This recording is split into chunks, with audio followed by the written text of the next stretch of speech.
A module called math in Python provides access to the mathematical functions defined by the C standard. So let us have a look at some of the functions provided by the math module. So to start with, let's import the math module by writing import math.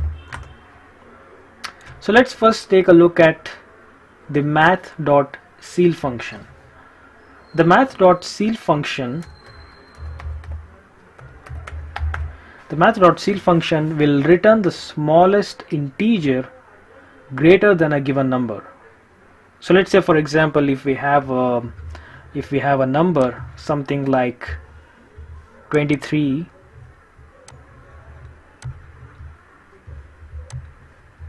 23.2.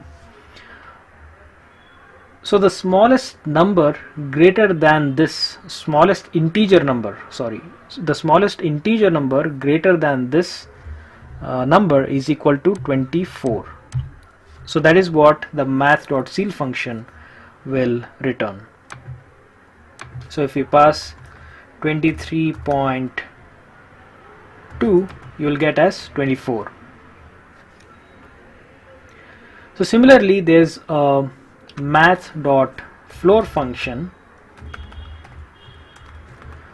which basically will return the greatest integer less than the given number. So what is the greatest integer less than 23.2? So this is obviously equals to 23, right? So if you pass 23.2, you will get a number which is equal to integer number which is equal to 23. So next, let's look at math.fabs function. So math.fabs, which will return the absolute value of a given number. So absolute value is basically all about converting negative number to a positive number.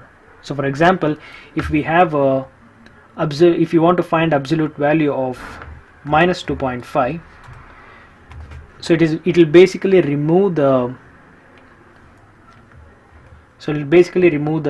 negative and convert it into positive, right? So if there is no sign, it basically means it is a positive number. So the absolute value of a positive number remains unchanged, right?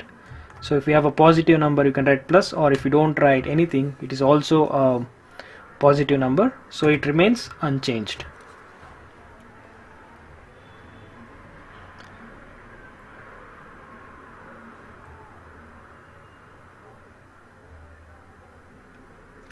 So next, let us look at factorial function.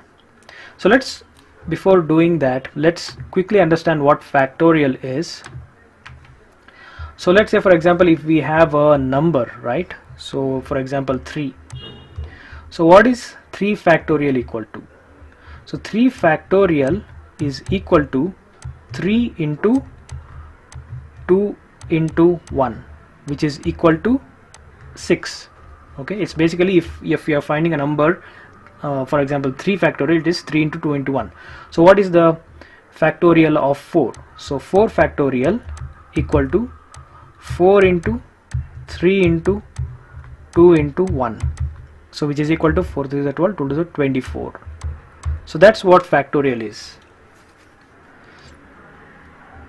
So if you want to find the math dot factorial of 3, which is equal to 6. Similarly, the math dot factorial of 4 will be equal to 24. So next, let's have a look at fsum, which returns, so this is math.fsum, which will basically returns the sum of all the elements inside an iterable. So for example, if I pass an iterable, for example, let's pass a list of some numbers. So I'll pass 1, 2.5, 3. Okay, so what is the sum of all these elements? 1 plus 2.5 plus 3, which is equal to 6.5, right? So you get that value. So it will just add up all the elements inside a given iterable. In this case we have a list, so it will add up all the elements inside a given list and returns back the output. So next let's have a look at a function which gives the GCD, or the greatest common divisor of given two numbers. So for example, if we have let's say we have two numbers, for example 8 and 12. So what is the largest number which divides both of these numbers? Any guesses? So it is actually equal to 4, right? So because 4 divides both 8, so it is 4 to the 8, it divides both 12, right? Which is 4 3 is 12. So it is the maximum integer number which divides both of these numbers. So that is why the greatest common divisor of 8 and 12 is equal to 4. So you have a function in Python to find the greatest common divisor of two numbers. So let's write math.gcd of 8, 12. So it should be equal to 4.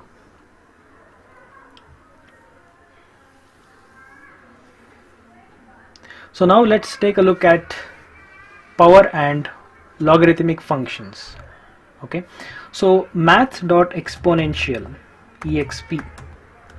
So this function returns e to the power of given number. So remember that the value of e, or epsilon, is equal to 2.718. So what I'm trying to say is, if we have a given number, right, if you pass a number, for example I'll pass 2 here, or else I'll pass 1. Okay, so what happens is it will give this number e to the power of 1. So what is e to the power of 1? Is nothing but e. So what is the value of e? It is equal to 2.718.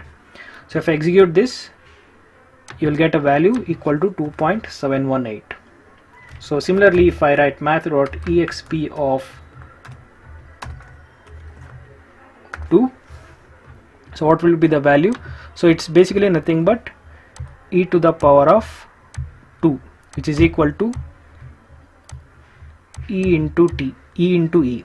So which is nothing but 2.718 into 2.718. Okay, so this is the number that you will get. So if I execute this, you'll get some number 7.38. Okay, so we have that function. And so next let's have a look at logarithmic function. So for example, the log of, for example, let's take a look at one example. So if you want to find the log of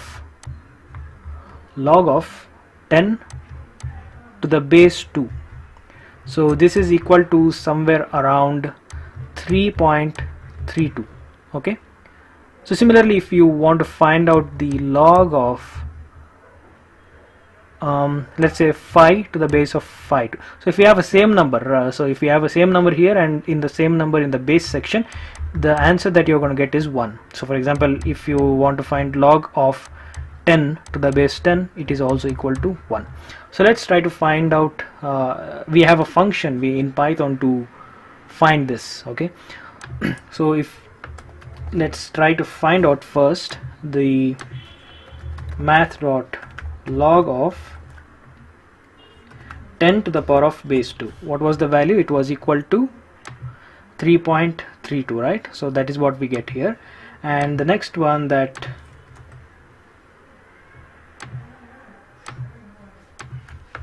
we want to check is math.log of same numbers, right, of 5 and 5. It should be equal to 1. So there's a power function in math module. So let's say we want to find the 2 to the power of 3. For example, if we want to find 2 to the power of 3, which is equal to 2 into 2 into 2, right? So which is equal to 8. So if you want to find this, we have a module, we have function in math module to find that as well. So we have math dot power of 2 to the power of 3, so you'll get 8. Also we have a square root function. Okay, so for example, what is the square root of 16? It is equal to 4, right? Why? Because 4 into 4 is equal to 16. That is why square root of 16 is equal to 4. Okay, so if you want to find this square root of a given number, you can make use of this function math.sqrt and pass the number 16, so you'll get 4. So we also have trigonometric and hyperbolic functions such as sine, cos, tan, and hyperbolic sine, cos, tan functions in the math module. So for example, if you want to find the sine of 10, so you'll get minus, so I guess it is taking radians, so you have to pass the radians here.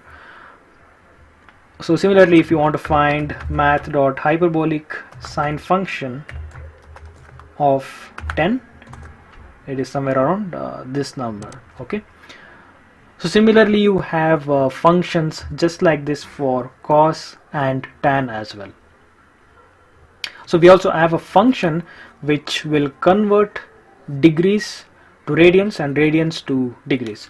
So here is an example. For example, I will say math dot degrees, so I'll pass radians here, which is 1.57, which is close to 90 degrees.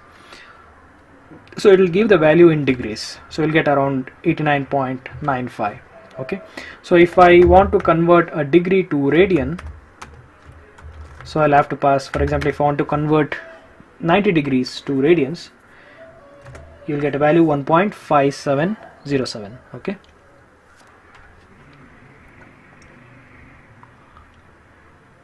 so we also have values for some of the mathematical constants such as pi, epsilon, and tau.